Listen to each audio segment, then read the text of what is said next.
All right, we're recording. Hello.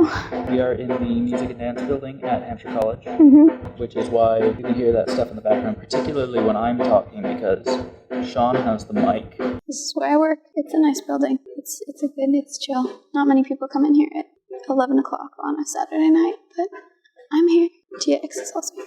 Sean was in this episode, just right behind you. Other behind you. Yep, right there. I'm including all of that. Good. It is true encapsulation of my personality. We are hanging out in the music and dance building and building a D&D character. I love D&D. I'm hoping to run a campaign with some people here, including TX, and a bunch of people who haven't ever played it before. It's good, but it's also, I'm stressed about whether they'll like it or not. Hopefully they will. And it's always weird introducing people to things, but hopefully it's good. TX is not new to role-playing games, but he is new to this edition of D&D, so. We're building a character. Yeah, and got our pirated version of the player's manual. I didn't bring all my D&D books to work. This is my character so far. What's he all about, TX? My character is... I should probably take the mic back now, huh? Yeah. So my character is a wizard who really enjoys breaking magic. For wizards in D&D, magic is a system that you can study and, break down, analyze. Wizards cast spells by, historically they cast them by preparing. I think preparing maybe doesn't exist in this anymore, you just have spell slots. Yeah, you have spell slots in the spell book. But in prior versions of D&D, you had to, literally, you picked which spells you had every day, and you had, X number of this spell, and if you had other spells in your spell book that were that level, you couldn't cast them if you hadn't prepared them. And if you cast that spell twice, and you have another spell slot left, but you didn't prepare it 3 times, you're out of that spell. So the idea is you have a rigorous intellectual understanding of the mechanics of spellcasting.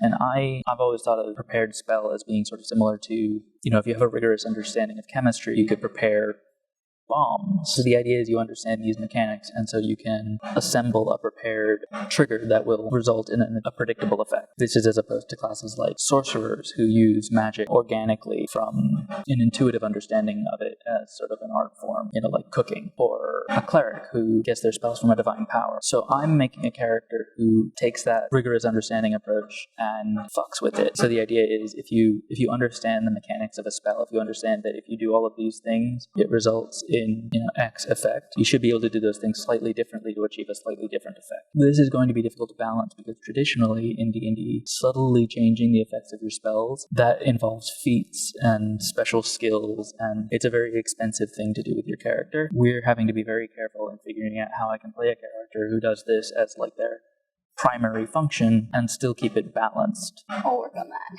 So one of the main things is I've agreed, if there's anything that we realize, or that Sean realizes later, was imbalanced, she is allowed to backpedal on what she said I'm allowed to do. Yep. And we will pretend there are no continuity errors from that. You just gotta smooth those over sometimes in D&D.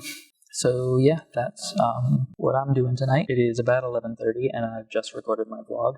Hampedia stuff's going great. Have I talked about the Hampedia stuff? I should talk about the Hampedia stuff. I will talk about the Hampedia stuff on Wednesday. Is that a sarcastic phrase? For now, bye. No worries. It was a sarcastic grate. I didn't hit end recording.